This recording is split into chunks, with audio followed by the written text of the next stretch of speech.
토마스 아켄피스라고 하는 사람이 쓴 책에 그리스도를 본받아라는 것이 있습니다. 이 토마스는 1380년 독일에서 출생해서 일평생 수도사로 살았습니다.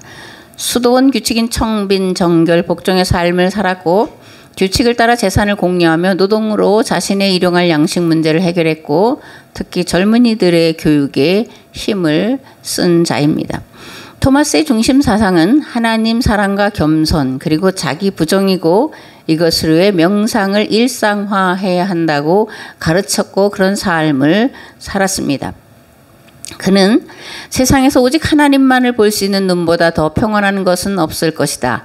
세상에서 아무것도 원하지 않는 것보다 더 자유로운 것은 없을 것이다.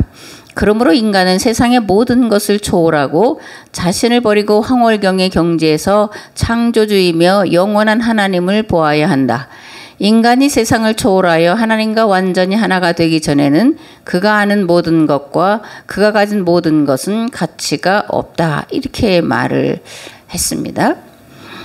이 그리스도를 본받아라는 책은 기독교 3대 고전 중에 하나로 꼽히는데 감리교의 창시자인 요한 웨슬레 목사님도 이 그리스도를 본받아를 읽고 감동을 받아서 이제 경건주의자들을 만나게 되고 그리고 미국에 선교사를 갔다가 돌아온 다음에 이제 회심하는 데까지 지대한 영향을 끼쳤는데 지금도 많이 읽히고 있는 책입니다.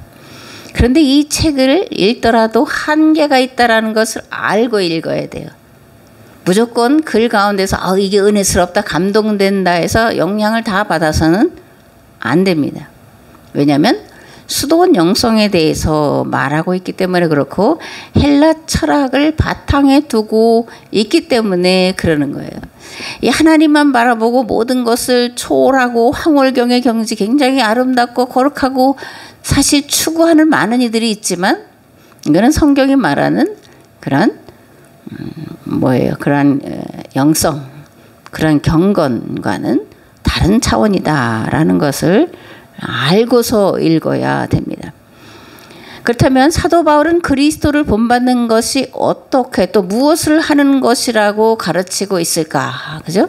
성경은 특별히 사도 바울은 그리스도를 본받는 것이 어떻게 하는 거냐? 이 토마스 아켄피스가 말하는 것처럼 수도원에 들어가서 명상하면서 그 안에서 일평생 사는 것을 그리스도를 본받는 것이라고 말하냐? 절대 아니다라는 거예요. 고린도전서 11장 1절 말씀을 보겠습니다. 내가 그리스도를 본받는 자가 된 것 같이 너희는 나를 본받는 자가 되라. 아멘. 참 이런 말을 할 수 있으면 얼마나 좋을까. 내가 그리스도를 본받는 자가 된 것 같이 너희는 성도들은 나를 본받으세요. 이렇게 말할 수 있는 목사가 과연 몇이나 있을까 그런 생각인데 그죠? 사도 바울은 자신이 그리스도를 본받은 자이기 때문에 너희들은 나를 본받아라 이렇게 말을 하고 있습니다. 그렇다면 사도 바울이 본받은 그리스도의 모습은 무엇일까라는 건데 빌립보서에 이렇게 기록되어 있습니다. 그러므로 그리스도 안에 무슨 권면이나 사랑의 무슨 위로나 성령의 무슨 교제나 긍휼이나 자비가 있거든 마음을 같이하여 같은 사랑을 가지고 뜻을 합하며 한 마음을 품어 아무 일에든지 다툼이나 허영으로 하지 말고 오직 겸손한 마음으로 각각 자기보다 남을 낫게 여기고 각각 자기 일을 돌아볼 뿐더러 또한 각각 다른 사람들의 일을 돌보아 나의 기쁨을 충만하게 하라. 아멘. 이게 그리스도의 마음이라는 거예요. 그죠? 그 다음에 5절부터 너희는 이 마음을 품으라고 그리스도 예수의 마음이니 십자가에 죽으심까지 쭉 말씀을 해놓고 있는 것이 빌립보서 2장의 말씀인데 거듭 말하지만 사도 바울이 말하는 그리스도를 본받는 것은 가톨릭 수도사들처럼 세상과 담쌓고 일평생 수도원에서 노동과 수련, 명상하는 것을 말하는 것이 아니라 뭐예요? 그리스도께서 사신 삶을 따라 사는 삶, 그것을 말한다라는 것을 우리가 분명히 알아야 됩니다. 그리스도 안에 형제와 자매된 이들이 서로 마음을 같이하고 같은 사랑 안에서 뜻을 합해 살아가는 삶, 그것이 그리스도를 본받는 삶이다. 그렇게 말을 하고 있습니다. 또한 온유한 마음과 겸손한 마음으로 다른 사람을 나보다 낫게 여기고 다른 사람을 섬기며 살아가는 것이 그리스도를 본받는 자의 삶의 태도다. 이렇게 말합니다. 무엇보다 그리스도의 마음을 본받아 세상에 대한 책임감을 가지고 살아가는 것, 그것이 그리스도를 본받는 자가 해야 될 마땅한 일이고 삶이다. 이렇게 사도 바울은 우리에게 가르쳐주고 있습니다. 아멘. 그렇다면 교회와 성도는 어떻게 무엇으로 세상을 책임질 수 있느냐라는 건데, 그죠? 세상의 거룩한 삶의 본을 보이는 것으로 책임을 져야 합니다. 예수님께서 걸어가신 대속의 길을 걸어가는 것으로 본을 보여야 돼요. 예수님의 제자들은 다 같이 순교의 길을 갔습니다. 그죠? 순교의 길을 갔다라는 것은 그들이 세상 죄를 짊어지고 예수님이 가신 대속의 길을 갔다라는 것과 동일한 얘기라는 거예요. 우리가 그리스도 또는 메시아 그러면 예수님만 생각하지만 구약엔 많은 그리스도가 있음을 보게 돼요. 그리스도란 하나님의 말씀을 받아서 그 말씀을 가르치고 훈계하고 교육하던 자들, 그 시대를 죄악 가운데서 구원해 내려고 자신의 몸을 불살라 던졌던 자들을 그리스도다. 헬라어고요, 그죠? 히브리어로는 메시아다 이렇게 부르는 겁니다. 그러니까 오늘 우리가 예수님을 그리스도로 믿고 따른다 그러면 우리도 그리스도의 삶을 살아야 되는 거예요. 세상에 대한 책임을 지고 살아야 된다라는 겁니다. 구약에 여러 선지자가 있는데 그 중에 한 사람을 들면 호세아를 들 수가 있는데 호세아서에 이렇게 기록되어 있습니다. 여호와께서 내게 이르시되 이스라엘 자손이 다른 신을 섬기고 건포도 과자를 즐길지라도 여호와가 그들을 사랑하나니 너는 또 가서 타인의 사랑을 받아 음녀가 된 그 여자를 사랑하라 하시기로 내가 은 15개와 보리 한 호멜 반으로 나를 위하여 그를 사고 그에게 이르기를 너는 많은 날 동안 나와 함께 지내고 음행하지 말며 다른 남자를 따르지 말라 나도 내게 그리하리라 하였노라. 아멘. 이게 요즘 세대뿐만이 아니라 이해될 수 없는 그런 말씀이잖아요. 그죠? 고멜은 아이를 여럿을 낳습니다. 그런데 다른 남자와 계속 음행을 해서 집을 떠나고 아이들을 버리고 그럴 때에 호세아는 그를 끊임없이 사랑하고 그리고 데려오고 한 그런 삶을 사는 자입니다. 호세아는 하나님의 말씀에 순종하여 고멜을 값주고 사와요. 그리고 뭐라고 말합니까? 내가 많은 날 동안 너만 사랑할 테니까 너도 나만 좀 사랑해 줘라. 사실 고멜에게 호세아가 사랑을 갈구하고 있는 것을 볼 수가 있습니다. 호세아는 하나님이 그 여인을 값주고 사와라 그래서 그 말씀에 순종을 해요. 그런데 호세아가 고멜이 믿고 싫은데 하나님의 말씀이니까 무조건 순종했다라는 얘기냐? 아닙니다. 호세아는 고멜을 진정으로 사랑한 자예요. 어떻게 선지자라고 하는 사람이 그런 여인을 사랑할 수 있나 그렇게 생각할 수 있지만 그죠? 호세아는 정말 그 음탕한 여인 고멜을 사랑한 사람이에요. 그래서 하나님이 너를 떠나서 다른 남자에게 간 그 사람을 값주고 사오라고 할 때에 억지로 한 게 아닙니다. 그 마음에서 그 여인을 사랑하여 값주고 사올 수밖에 없는 그런 마음의 상태로 그 여인을 다시 자기 집으로 데리고 오는 거예요. 그리고 뭐라는 거예요? 내가 너만 사랑할 테니까 너도 나만 좀 사랑해 줄 수 없겠냐. 구걸이라는 말을 표현하기는 좀 그렇지만 사랑을 구걸하는 듯한 그런 표현을 하고 있는 호세아를 만날 수 있는데 하나님은 호세아가 고멜을 사랑하는 것처럼 이스라엘을 그렇게 사랑하신다라는 것을 호세아가 몸으로 보여주는 삶을 살았다라는 것이고 그가 그러므로 그 시대에 그리스도였다 메시아였다라고 말씀을 드리는 겁니다. 순종은 자발적으로 하는 거예요. 기꺼이 하고 감사함으로 할 수가 있는 건데 왜냐하면 하나님의 사랑의 눈빛을 마주한 경험이 있을 때 그렇게 할 수 있는 거예요. 베드로가 어떻게 거꾸로 죽을 수 있냐? 3번씩이나 부인한 베드로를 향해서 그 사랑의 눈빛으로 바라보는 그 눈빛을 마주했기 때문에 그래요. 마태가 어떻게 순교의 길을 갔나? 그 당시에 유대 사회에서 세리는 죄인인데, 매국노인데 그를 제자로 삼아주신 그 예수 그리스도의 사랑의 눈빛 앞에 고꾸라지고 자빠져서 자신의 죽음을 고백한 자였기 때문에 순교의 길을 갔다라는 겁니다. 우리도 예수님의 이러한 눈빛을 한번 경험을 해봐야 돼요. 근데 그걸 어떻게 경험할 수 있냐? 하민이를 보면서 경험할 수 있어요. 내가 하민이를 어떤 눈빛으로 바라보는지.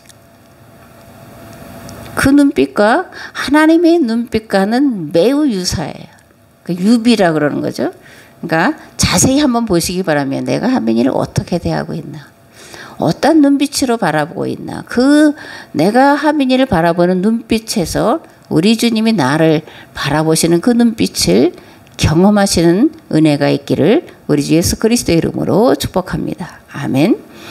마태복음에 보면 예수님이 겟세마네 동산에서 이렇게 기도를 하십니다. 내 아버지여, 만일 내가 마시지 않고는 이 잔이 내게서 지나갈 수 없거든 아버지의 원대로 되기를 원하나이다. 누가복음에는 이렇게 기록되어 있습니다. 아버지여, 만일 아버지의 뜻이거든 이 잔을 내게서 옮기시옵소서. 그러나 내 원대로 마시옵고 아버지의 원대로 되기를 원하나이다.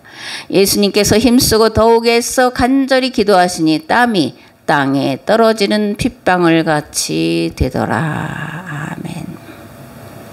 왜 예수님이 이렇게 땀이 땅에 떨어지는 핏방울 같이 되도록 부르짖어 기도하셨을까? 어미가 젖 먹는 아이를 지극한 사랑의 눈으로 바라보듯 우리를 사랑의 눈으로 측은히 여기는 눈빛으로 바라보셨기 때문이요.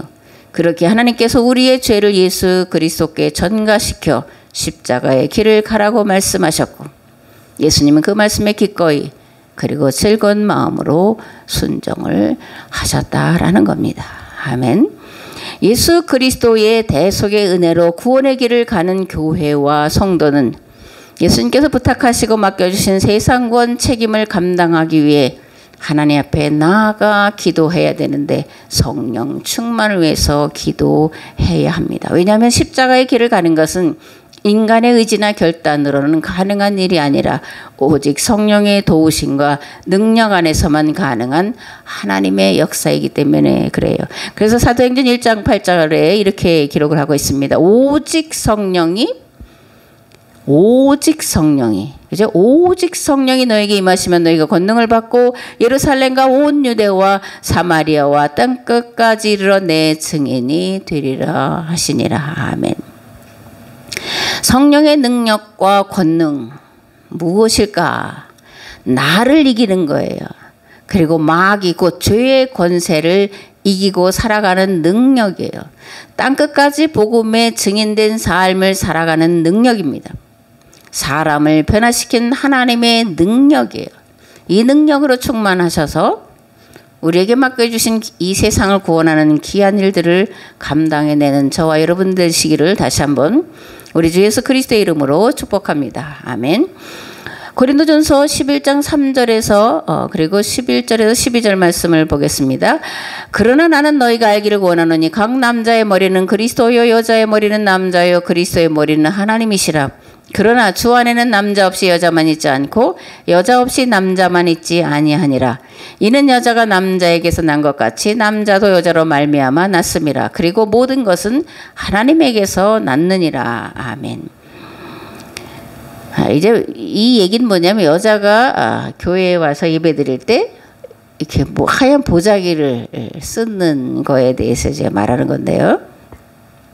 우리가 성경을 읽고 그리고 해석할 때 여러 가지 생각을 하면서 읽어야 되고 생각해야 되고 해석을 해야 돼요. 첫 번째는 사건 발생 시기의 상황, 풍습, 문화적인 것, 문학적인 것을 파악을 해야 돼요. 두 번째로 성경이 기록될 당시 문화와 전통 그리고 기록자의 의도를 파악해야 합니다. 그리고 마지막으로 오늘의 상황과 문화와 풍습을 알아야 돼요.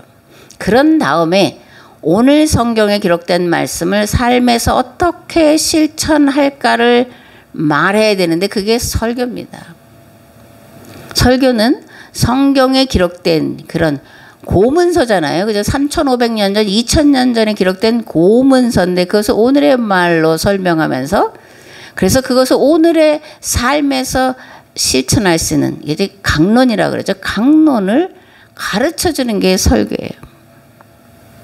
왜냐하면 고대의 언어로 기록되어 있고 고대의 문화와 풍습과 습관, 문학적인 것, 문화적인 것이 다 섞여 있기 때문에 그것을 찾아내고 분리하고 그래서 오늘에 적용시키는 그런 삶의 그런 하나하나의 뭐라 그러지 방향성을 제시하는 게 설교입니다. 그래서 말씀을 들어서 그러면 이 말씀을 오늘 나는 이렇게 실천하라고 하는구나. 그 말씀을 따라서 살면 되는 거예요.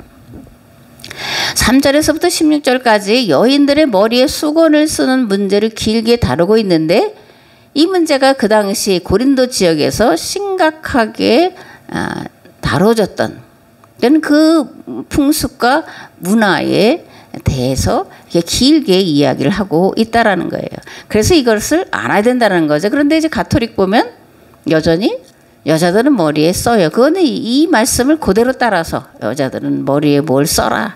이걸 따라서 이제 여전히 수건을 뒤집어 쓰고 있는데 사도 바울 당시 여자가 예배에 참석할 때 머리에 무엇을 쓰지 않으면 머리를 민 것 같은 것으로 생각을 했다라는 거예요. 요즘도 여자가 머리를 밀면 그거를 누가 아름답다고 보진 않잖아요. 그죠? 이 당시는 더 했다라는 겁니다. 그러면 왜 이 당시에 사람들은 여자가 특별히 교회에서 예배 드릴 때 머리에 뭘 써야 된다라고 생각했냐? 그 당시에 또 짧은 머리를 가진 여자들은 어떻게 생각하고 어떻게 대우했냐라는 우리가 알아야 되는데 그 당시에 짧은 머리는 매춘부들이 하는 머리였다라는 거예요. 그럼 교회 안에 왔을 때 여자가 머리가 짧다 그러면 뭐라는 거예요? 매춘부라는 거예요. 그런데 그런 삶을 살던 여인이 교회로 왔다 그러면 어떻게 해? 그 머리에다 쓰라는 거예요. 거듭났다고 하는 그리스도의 신부라고 하는 표를 가지라는 얘기로 이 당시에 고린도 교회에서 사도 바울이 그 시대의 풍습을 보고 그렇게 가르쳤다라는 겁니다. 반복하지만 여자가 이제 짧은 머리를 하는 경우가 두 경우가 있는데 하나는 애통하거나 슬픔을 표시할 때 짧은 머리를 했고 다른 하나는 간음을 범했을 때 또 매춘부의 삶을 사는 여자들은 머리를 짧게 했다라는 거예요. 그러니까 이런 풍습, 문화, 전통, 습관을 알지 못하면 왜 머리에 저런 걸 그 당시에 썼지? 왜 바울은 머리에다가 그걸 쓰지 않으면 머리를 민 것처럼 매춘부와 같이 그렇게 여긴다고 말했을까? 이런 거에 대해서 이해가 안 되는 거잖아요. 그죠? 그럼 오늘 개신교에 머리 짧게 하고 온 여자들은 다 어떻게 해야 돼? 그러니까 이런 것들, 그래서 그 당시 문화, 풍습, 전통, 습관을 알아야 된다라는 겁니다. 오늘 교회에서 이렇게 짧은 머리 하고 온 여자들을 이 사도 바울이 기록할 당시 고린도 사람들의 풍습과 문화, 그런 거와 같은 선상에서 생각하고 비교하고 말한다면 어떡하겠어요? 안 되는 거잖아요. 요즘엔 남녀평등, 인권 이런 것들이 강하게 대두되는 사회에서 이런 풍습은 용인될 수 없는 문제입니다.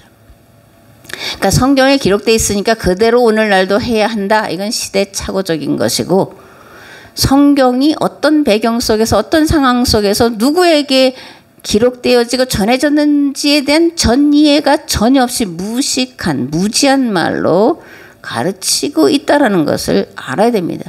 아직도 여자 목사를 세우지 않는 교단이 있죠. 그죠? 여자가 어떻게? 시대착오적인 거예요. 그래서 사도 바울이 뭐라고 그래요? 머리에 써야 되는데 그런데 궁극은 남자나 여자나 다 하나님께서 지으신 자다라고 말씀을 하고 있다라는 것에 사도 바울이 말하고자 하는 의미, 의도가 들어가 있다라는 것을 우리가 알아야 합니다. 다만 우리는 남자냐 여자냐가 아니라 서로가 다 하나님의 피조물이요. 그러므로 하나님 앞과 사람 앞에서 항상 겸손해야 하고 신중해야 하고 근신해야 한다라는 것은 우리가 여전히 견지하고 나아가야 될 삶의 태도라는 것을 알아야 된다라고 하는 겁니다. 아멘. 11장 17절에서 22절 말씀을 보겠습니다. 내가 명하는 이 일에 너희를 칭찬하지 아니하나니 이는 너희의 모임이 유익이 못되고 도리어 해로움이라. 먼저 너희가 교회에 모일 때에 너희 중에 분쟁이 있다함을 듣고 어느 정도 믿거니와 너희 중에 파당이 있어야 너희 중에 옳다 인정함을 받은 자들이 나타나게 되리라. 그런즉 너희가 함께 모여서 주의 만찬을 먹을 수 없으니 이는 먹을 때에 각각 자기의 만찬을 먼저 갖다 먹으므로 어떤 사람은 시장하고 어떤 사람은 취함이라. 너희가 먹고 마실 집이 없느냐? 너희가 하나님의 교회를 업신여기고 빈궁한 자들을 부끄럽게 하느냐? 내가 너희에게 무슨 말을 하랴? 너희를 칭찬하랴? 이것으로 칭찬하지 않노라. 책망한다, 이렇게 이제 적고 있습니다. 아멘. 이 문제는 오늘 우리가 행하는 성만찬을 말하는 것이 아니에요. 애찬을 말하는 겁니다. 그리고 본래 성만찬 예식으로 우리가 지키는 그 성만찬은 본래 예수님이 유월절 마지막 식탁 식사 자리에서 나는 애찬과는 다른 거예요. 사실 예전 예식으로 하는 성만찬은 교리입니다. 실제로 초대교회는 말씀과 애찬을 하나의 예배라고 생각했고 그렇게 지켜 행했다라는 것도 우리가 알아야 합니다. 본문에 보면 식탁 교제를 나누는 데 있어서 어떤 이는 먼저 와서 배부르게 먹고 취한 자가 있는 반면에 어떤 이는 늦게 와서 먹고 마실 것이 없어서 배를 골아야 하는 일이 발생했다라는 거예요. 그런데 문제는 늦게 도착한 이들이 대부분 누구였겠냐라는 것을 우리가 한번 생각을 해봐야 되는데 누굴까? 아마도 가난한 이들이었을 거다라는 겁니다. 왜 이들이 늦게 식사 자리에 참여했을까? 아마도 그죠? 늦은 시간까지 힘들고 어려운 노동을 하느라 그랬을 거다라고 우리가 충분히 생각할 수 있습니다. 반면에 일찍 온 자들은 늦게까지 일하지 않아도 생활에 여유 있는 자들이었다라고 우리가 충분히 생각을 할 수가 있습니다. 고린도 교회는 먼저 와서 먹고 배부르고 취하고 나중에 한데 먹을 것이 없어서 배를 곪고 민망해하는 이런 문제를 어떻게 해결해야 되냐? 아주 쉬운 거예요. 기다려주는 거예요. 그죠? 사도 바울이 뭐라 그래요? 서로 기다려라. 먼저 온 자는 나중에 오는 자를 기다려서 같이 먹어라. 그러는 거예요. 근데 고린도 교회는 그렇게 하지 않았다라는 겁니다. 그래서 사도 바울은 너희들이 주의 만찬에 애찬에 참여할 수 없다라고 단호하게 말하는 거예요. 그러나 이 애찬은 오늘 우리가 예배드리고 먹는 그런 차원이 아니라 애찬 식탁 교제를 나눈다라는 것은 구원의 은혜를 함께 나누는 구원받은 자들의 모임이라는 강한 의미가 그 안에 들어가 있기 때문에 너희들은 애찬을 받을 자격이 없어라고 말하는 것은 구원 공동체에서 배제될 수밖에 없다라고 하는 무서운 경고의 말씀이라는 것도 우리가 알아야 합니다. 사도 바울은 그래서 예수님께서 제자들과 함께 나눈 마지막 유월절 식사에 대해서 길게 말씀을 하고 또 설명을 하고 있습니다. 내가 너에게 전한 것은 주께 받은 것이니 곧 주 예수께서 잡히시던 밤에 떡을 가지사 축사하시고 떼어 이르시되 이것은 너희를 위하는 내 몸이니 이것을 행하여 나를 기념하라 하시고 식후에 또한 그와 같이 잔을 가지시고 이르시되 이 잔은 내 피로 세운 새 언약이니 이것을 행하여 마실 때마다 나를 기념하라 하셨으니 너희가 이 떡을 먹으며 이 잔을 마실 때까지 주의 죽으심을 그가 오실 때까지 전하는 것이니라. 그러므로 누구든지 주의 떡이나 잔을 합당하지 않게 먹고 마시는 자는 주의 몸과 피에 대하여 죄를 짓는 것이니라. 사람이 자기를 살피고 그 후에야 이 떡을 먹고 이 잔을 마실지니 주의 몸을 분별하지 못하고 먹고 마시는 자는 자기의 죄를 먹고 마시는 것이니라. 그러므로 너희 중에 약한 자와 병든 자가 많고 그죠? 잠자는 자도 적지 아니하니 우리가 우리를 살폈으면 판단을 받지 아니하려니와 우리가 판단을 받는 것은 주께 징계를 받는 것이니 이는 우리로 세상과 함께 정죄함을 받지 않게 하려 하심이라. 그런즉 내 형제들아 먹으러 모일 때 서로 기다리라. 만일 누구든지 시장하거든 집에서 먹을지니 이는 너희의 모임이 판단받는 모임이 되지 않게 하려 함이라. 그 밖의 일들은 내가 언제든지 갈 때에 바로 잡으리라. 아멘. 고린도 교회는 문제가 많은 교회라고 말씀을 드렸습니다. 그래서 이런 애찬을 나누는 것 외에 분당 외에 또 문제가 있어서 그건 내가 가서 이제 바로 잡겠다, 이렇게 이제 사도 바울이 고린도 교회에 이제 말을 하고 있는 거죠. 사도 바울은 고린도 교회 성도들에게 예수님께서 제자들과 나는 유월절 만찬을 기념하라고 말씀하는데 무엇을 기념하라는 거냐? 그래서 성만찬 교리 중에 기념하라, 메모리얼이 있습니다. 그런데 그건 그냥 예수님이 주신 떡과 포도주를 받아 먹고 마시는 그 행위를 기억하라, 기념하라는 의미가 아니라는 것을 우리가 알아야 됩니다. 예수 그리스도께서 주신 자는 피로 세운 새 언약이니 식탁 교제를 행할 때마다 예수님의 죽으심과 부활을 기억하라는 거예요. 기억할 뿐만 아니라 주의 죽으심을 주님께서 오실 때까지 전해야 한다라는 것을 잊지 말아라. 그러므로 가서 행하라, 이렇게 요청을 하고 있다라는 겁니다. 아멘. 예수님께서 마지막 유월절 만찬에서 제자들과 맺은 새 언약, 여러분 이미 다 외우셨을 거예요. 요한복음에 이렇게 되어 있습니다. 새 계명을 너에게 주노니 서로 사랑하라. 내가 너희를 사랑한 것 같이 너희도 서로 사랑하라. 너희가 서로 사랑하면 이로써 모든 사람이 너희가 내 제자인 줄 알리라. 아멘. 사도 바울은 주의 떡과 포도주를 기념하라, 생각하라, 그리고 그것에 담긴 바 의미를 지켜 행하라, 이렇게 요청하고 있는데 사도 요한은 요거를 서로 사랑하라는 새 계명으로 말씀을 하고 있다라는 거예요. 새 언약 또는 새 계명은 예수님께서 우리를 사랑하신 것처럼 서로 사랑하라는 거예요. 예수님은 지금 율법과 계명의 핵심이 바로 서로 사랑하는 것을 말하고 있다라고 말씀하고 계신다라는 겁니다. 여러 가지 조항이 있고 규례와 율례들이 있지만 그것을 종합하면 사랑하라. 어떻게? 예수님께서 우리의 죄를 대속하시기 위해서 십자가에서 대신 죽으신 것처럼 형제를 위해서 대신 죽는 사랑을 하라, 이렇게 요청을 하고 있다라는 겁니다. 아멘. 근데 고린도 교회 형편은 어떻다는 거예요? 서로 먼저 먹으려고만 하지 가난한 형제를 돌아보려고 하지 않았다라는 거예요. 사도 바울은 이렇게 행하는 자들에게 그것은 주의 만찬에 참여하는 것이 아니라 뭐라 하는 거예요? 주의 몸과 피에 대하여 죄를 짓는 거다. 그리고 너 자신이 지은 죄를 먹고 마시는 거다. 이렇게 말씀을 하고 있습니다. 그렇다면 자기의 것을 먼저 가져다 배부르게 먹고 마시는 것이 왜 주의 몸과 피에 대하여 죄를 짓는 것이고 자기 죄를 먹는 것이다 라고 말하냐? 그것은 비천에 처해 있는 자를 더욱더 비천하게 만들기 때문에 그러는 거예요. 하나님은 비천한 자의 하나님이신데 비천한 자들을 구원하시려고 오셔서 죽으셨는데 그래서 살리신 그 형제를 더욱더 비천하게 만드는 것이 그리스도에 대하여 죄를 짓는 것이고 자기 몸에 죄를 짓는 거다, 이렇게 말하는 겁니다. 그 다음에 비천에 처한 자는 누구를 말하냐? 아무것도 가진 것이 없는 자를 말하는 거예요.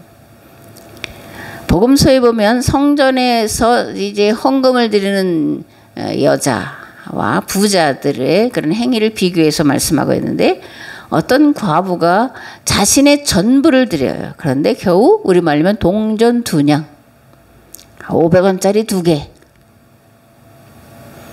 그렇게밖에 드릴 수 없는 상태에 있는 자를 비천에 처한 자라고 말하는데 그 당시 사두개인이나 바리새인이나 서기관들은 그 2푼 내는 그 여인을 향해서 죄인으로 정죄했다라는 것이고 예수님은 그런 자들을 향해서 너희들이 구원에 이를 수 없다, 이렇게 이제 말씀하고 계시는 것을 알 수가 있습니다. 율법과 계명의 핵심은 사랑이에요. 그렇다면 그 사랑의 대상은 누구였냐라는 건데 당시 가장 비천한 자의 대명사인 고아와 과부와 나그네였습니다. 여기에 나그네가 들어가는 것은 이스라엘이 애굽에서 430년 동안 나그네로 우고하면서 노예살이를 한 경험이 들어가 있는 거예요. 애굽 땅에서 이스라엘 백성들의 지위는 당시 사회에서 가장 낮고 천한 하비루였다라는 겁니다. 히브리였다라는 거예요. 그렇게 나그네를 돌아보라는 것이 율법에 들어가 있고 고아와 과부와 나그네 가장 비천에 처한 자들을 섬기는 것이 하나님을 섬기는 거다라고 말씀을 하고 있다라는 겁니다. 그렇다면 복음의 핵심은 무엇이냐? 죄인을 돌아보는 거예요. 그럼 이 죄인은 누구를 말하냐? 당시 가난한 자들을 말하는 겁니다. 고아와 과부와 나그네를 말하는 거예요. 실패한 자를 말하고 병든 자를 말하는 겁니다. 그럼 복음서는 왜 이들을 죄인이라고 규정하고 있냐? 이건 복음서가 규정하는 것이 아니라 당시 종교 지도자들인 바리새인과 서기관들이 규정해 놓은 거예요. 예수님 당시 유대교 율법이 규정하는 죄인은 안식일 규례를 지키지 못하는 자들이었습니다. 안식일을 지키지 못하는데 요즘 말하면 주일을 지키지 못하는데 왜 그들이 죄인이냐? 죄인으로 왜 그 사회에서 냉대받고 그리고 판단받고 비난받고 정죄받아야 했냐? 이걸 또 알려면 헬라 제국 시대로부터 이어지는 그리고 예수님 당시까지의 유대 사회의 그런 상황, 현실 그런 것들에 대한 인식이 있어야 합니다. 헬라 제국은 알렉산더가 죽은 다음에 4개로 분할이 되죠. 지금 시리아 이 지역을 이제 셀루쿠스 왕조가 지배를 했는데 거기 안티오쿠스 3세의 아들인 안티오쿠스 4세가 이제 등장하는데 그가 자신을 뭐라 그러냐면 내가 신이야. 안티오쿠스 에피파네스. 에피파네스는 신현현. 어려운 거지. 내가 신이야 이렇게 말하는 거예요. 내가 신의 형상이야. 신의 모양이야. 내가 신이야. 이게 이제 에피파네스라는 건데 안티오쿠스 4세는 자기를 안티오쿠스 에피파네스라고 불렀다라는 거예요. 그러니까 에피파네스는 신이다 이런 거죠. 마태복음 24장에 보면 이렇게 기록된 말씀이 있습니다. 그러므로 너희가 선지자 다니엘이 말한 바 멸망에 가정한 것을 거룩한 곳에 선 것을 보거든 읽는 자는 깨달을진저 그때에 유대에 있는 자들은 산으로 도망할지어다. 예수님이 말씀하신 건데 이 말씀은 예수님이 다니엘서를 인용하신 거예요. 다니엘서 11장 32절에 보면 군대는 그의 편에 서서 성소 곧 견고한 것을 더럽히며 매일 드리는 제사를 폐하며 멸망하게 하는 가증한 것을 세울 것이며 라고 기록되어 있고 12장 11절에는 매일 드리는 제사를 폐하며 멸망하게 할 가증한 것을 세울 때부터 1290일을 지낼 것이요 라고 기록되어 있는데 방금 말씀드린 시리아의 안티오쿠스 4세가 지배하던 그 기간을 말합니다. 3년 반, 그죠? 한때, 두때, 반때 이렇게 이제 다니엘서에 기록되어 있는데 안티오쿠스 4세가 BC 168년에 예루살렘을 점령하고 예루살렘 성전 안에다가 제우스 신상을 세워요. 그리고 돼지 피를 뿌립니다. 이슬람이나 유대인이나 다 돼지 피는 부정한 것으로 알고 있잖아요. 그런데 이 안티오쿠스 에피파네스가 성전에다가 돼지로 제사를 드리고 그 피를 뿌리는 악행을 저지르게 됩니다. 또한 AD 70년에 로마 제국에 의해 예루살렘이 멸망당하기 전에도 로마 황제 칼리굴라가 자신의 동상을 성전에 세우려고 시도한 적이 있었고 예루살렘 멸망 이후에 디도가 자신의 동상을 세울 것에 대해서 예수님께서 예언으로 하신 말씀이 다니엘서를 인용해서 말씀하신 그런 거라는 거죠. 헬라 제국과 셀루쿠스 왕조는 유대의 헬라화 정책을 아주 극렬하게 시도한 그런 왕조였어요. 그래서 이 유대인을 또 유대 사회를 헬라화하려고 하는 정책의 핵심이 뭐였냐면 안식일을 범하도록 하는 거예요. 그래서 안식일마다 마차 경주를 하고 레슬링 경기를 하고 극장에서 연극을 상영했습니다. 그러니까 젊은이들이 새로운 문화잖아요, 그죠? 그 안식일에 운동 경기를 보러 가고 연극을 보러 가는 거예요. 그로 인해서 유대 사회는 급속히 신앙과 유대인이라고 하는 정체성이 흐려지게 되었습니다. 이런 문제를 해결하기 위해서 비상대책을 세웠는데 그게 뭐라는 거예요? 10가지 계명 중에서 안식일을 지키면 모든 계명을 지키는 거다. 이렇게 가르쳤습니다. 그리고 이방인과 식탁 교제를 못하도록 음식기를 뭐는 부정하고 뭐는 정하고, 그죠? 다니엘서에 기록되어 있는 것은 헬라 제국 시대를 배경으로 헬라 제국 시대의 상황을 말하고 있다는 것도 우리가 상식적으로 알아야 되는데, 이방인과 식탁 교제를 금했습니다. 그리고 안식일에 왕복 2kg, 그러니까 한 번 갈 때 1kg, 돌아오면 2kg잖아요. 1kg 이상을 가지 못하도록 이 법으로, 종교법으로 정해놨습니다. 그래서 사실 지켜낸 거예요. 그런데 문제는 뭐냐? 안식일에도 쉬지 못하는 이들이 있었다라는 거예요. 그리고 이들이 주로 어부나 목동이나 일용직 근로자들이나 병든 자들과 고아와 과부였다라는 데 문제가 있습니다. 예수님 당시 이 사회는 이러한 자들 다 죄인으로 정죄했다라는 건데, 이렇게 정죄하는 배경은 또 뭐냐? 바벨론 포로기에 만들어진 인과응보 교리 때문에 그러는 거예요. 가난해졌고 망했고 실패했고 병들었고 고아가 됐고 과부가 된 건 뭐라는 거예요? 다 죄 때문에 하나님께 징계를 받아서 그렇게 된 거다라고 가르쳤다라는 겁니다. 그래서 문둥 환자들, 한센시랜데 한센병 환자들을 보면 어떻게 해요? 돌을 던지고 물이 마르면 소금을 뿌리고 욕을 하고, 그게 하나님의 법을 지키는 거라고 가르쳤고 그렇게 행했다라는 거예요.